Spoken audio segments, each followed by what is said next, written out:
వెదురుతో తయారు చేసిన బతుకమ్మ అల్లికలతో అల్లి దీనిపైన మోతుకాకులు బీరాకులు పెట్టి ఆకుల మీద గునుక పువ్వు, తంగెడు పువ్వు, తామర పువ్వులు, అల్లి పువ్వులు పెట్టి మీద పవిత్రమైన గౌరమ్మను పెట్టుకోవచ్చు.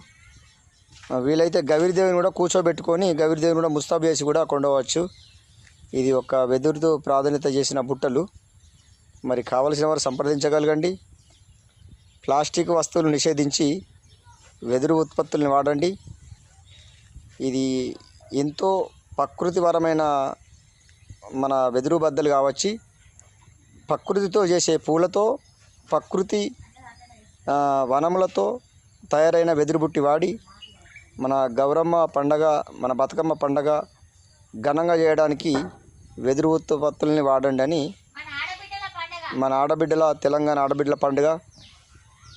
మన ముఖ్యమంత్రి రేవంత్ రెడ్డి గారి ఆశయాలకు అనుకూలించిన విధంగా ఉంటుంది.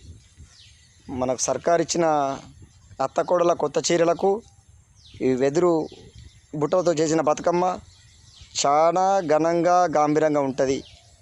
అలాగని మన తెలంగాణ ఆడపడుచులకు పేరు పేరున బతుకమ్మ పండగ శుభాకాంక్షలు. వీరాపూర్